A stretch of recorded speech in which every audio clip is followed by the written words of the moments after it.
हर सुबह जब भारत जागता है, लाखों लोग घरों से निकलते हैं और अपनी जिंदगी की रफ्तार एक ही चीज पर छोड़ देते हैं। रेलवे।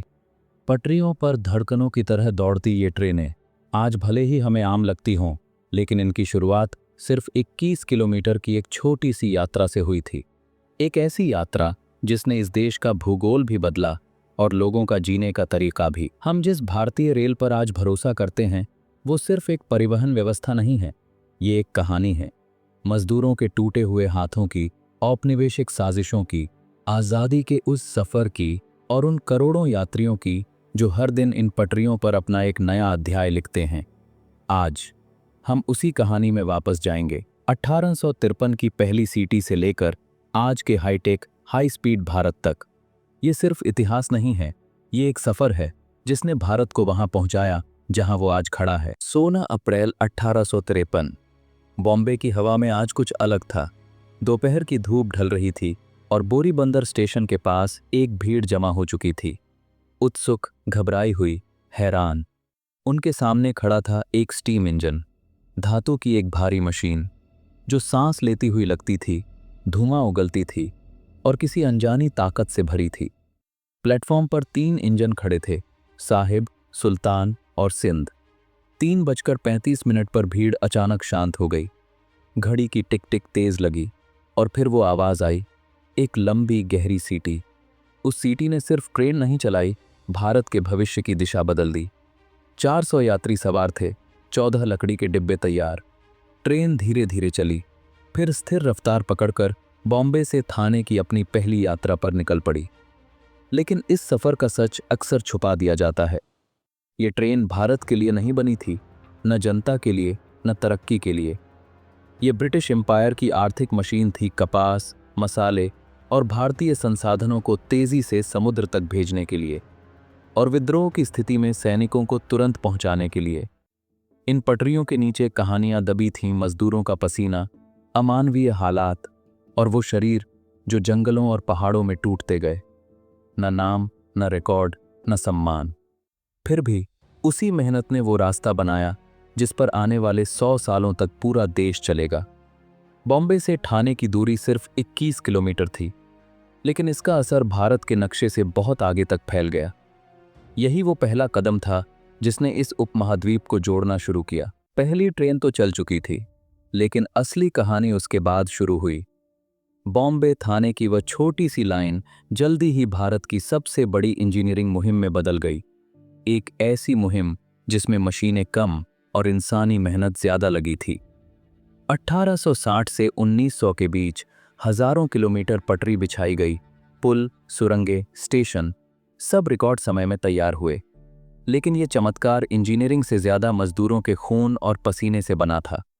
घने जंगल, तेज बारिश, ऊंचे पहाड़, दलदल, मलेरिया और बेहद कम खाना, इन्हीं हालातों में काम होता था। मौत आम बात थी, न मेडिकल मदद, न सेफ्टी। सुबह लाइन पर जाने वाला हर आदमी शाम को लौट आएगा, इसकी कोई गारंटी नहीं थी। ब्रिटिश रिकॉर्ड्स मौतों को दबाते रहे, लेकिन लोकल रिकॉर्ड बताते हैं हजारों मजदूर रेलवे निर्माण में मारे गए। कई को तो पटरियों के किनारे ही दफना दिया गया क्योंकि जगह भी नहीं होती थी। ये रेलवे की इनविजिबल फाउंडेशन थी जिसे टेक्स्ट बुक्स, म्यूजियम्स और कॉलोनियल रिपोर्ट्स किसी ने भी स्वीकार नहीं किया। मजदूरों की ये कहानी दुख की ही नहीं, रेजिलियंस की कहानी भी है। उनके बिना आज करोड़ों लोग जिस नेटवर्क पर चलते हैं वो मुमकिन ही नहीं होता। लेकिन ब्रिटिशों की मंशा अलग थी। रेलवे जनता के लिए नहीं, संसाधन लूटने के लिए बनी थी। जहां कॉटन, कोल और मिनरल्स थे, वहीं पटरी पहले पहुंची। जहां लोग थे, वहां बहुत देर से या कभी नहीं पहुंची। फिर भी इस शोषण के बीच एक अनचाहा चमत्कार हो रहा था। लोग एक दूसरे तक पहुंचने लगे थे। दूर दराज के कस्बे जो सदियों से एक दूसरे से कटे थे, अब कनेक्टेड होने लगे। ब्रिटिशों ने पटरियां लूट के लिए बिछाईं, लेकिन उन्हीं पटरियों ने धीरे धीरे भारत को एक साथ जोड़ना शुरू कर दिया। 20वीं सदी आते आते रेलवे पूरे भारत में फैल चुकी थी। जो सिस्टम ब्रिटिशों ने अपने फायदे के लिए बनाया था, वही धीरे धीरे उनके खिलाफ सबसे बड़ा हथियार बन गया। ट्रेनों ने दूर दूर के शहरों और कस्बों को जोड़ना शुरू किया। लोग पहली बार एक दूसरे से मिले, विचार फैलने लगे और यही कनेक्शन भारत की राष्ट्रीय चेतना का बीज बना। असहयोग आंदोलन हो, क्रांतिकारियों की योजनाएं हों, सब उसी रेलवे के सहारे पूरे देश में घूमते थे। ब्रिटिश निगरानी बढ़ाते गए, लेकिन विचार पटरियों से भी तेज चल रहे थे। फिर आया 1947। रेलवे उम्मीद भी बनी और त्रासदी भी। लाखों लोग सुरक्षा की तलाश में ट्रेनें पकड़ रहे थे, लेकिन कई ट्रेनें ऐसी मंजिल पर पहुंचती थीं जहां जिंदगी नहीं, सिर्फ खामोशी मिलती थी। इन सब के बीच एक सच साफ था। आज़ादी की पूरी यात्रा में रेलवे सिर्फ एक मशीन नहीं थी, ये एक चलती हुई क्रांति थी।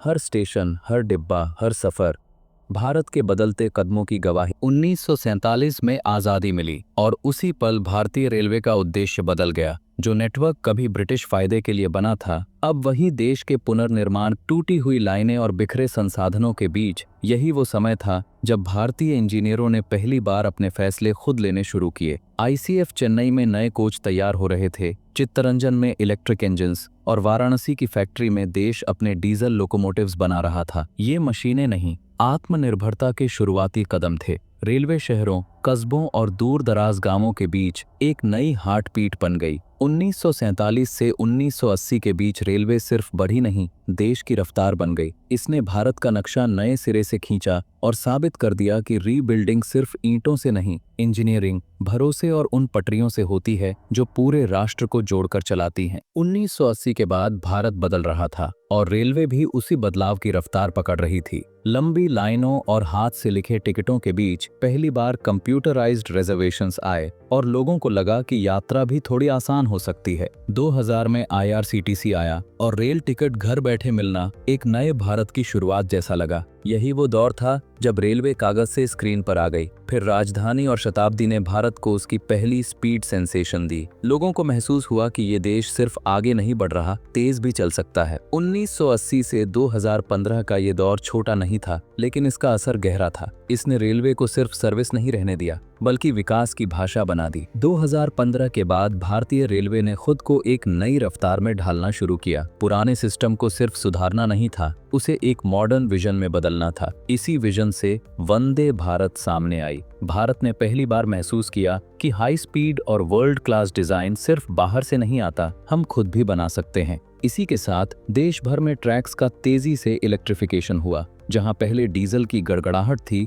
अब वहां इलेक्ट्रिक हमिंग ने जगह ले ली। शांत, तेज, डेडिकेटेड फ्रेट कॉरिडोर्स ने माल के ट्रांसपोर्ट को एक अलग लेवल पर पहुंचा दिया। भीड़ भरे रूट से हटकर इंडस्ट्री की धड़कन अब अपनी अलग पटरियों पर दौड़ने लगी। स्टेशन भी बदलने लगे। पुराने प्लेटफॉर्म मॉडर्न टर्मिनल्स में बदलते गए। साफ सुथरा डिजाइन, बेहतर सुविधाएं और ऐसा माहौल जिसने लोगों को पहली बार यह एहसास दिया कि रेलवे सिर्फ चल नहीं रही, अपग्रेड हो रही है। और सबसे चुनौती भरा काम हुआ कश्मीर में। पहाड़ों के बीच, खतरनाक घाटियों के ऊपर एक ऐसा रेल लिंक खड़ा किया गया जिसे दुनिया इंजीनियरिंग का चमत्कार कहती है। ये सिर्फ एक लाइन नहीं थी, ये भारत की जिद और क्षमता की निशानी थी। रेलवे अब ट्रांसपोर्ट नहीं, एक स्टेटमेंट है कि भारत तेज भी चल सकता है और आगे भी। 1853 की पहली छोटी यात्रा से लेकर आज की हाई स्पीड महत्वाकांक्षा तक भारतीय रेल सिर्फ बदलती नहीं रही, भारत के साथ साथ बढ़ती रही। हर पटरी पर मेहनत की आवाज है, हर डिब्बे में किसी की उम्मीद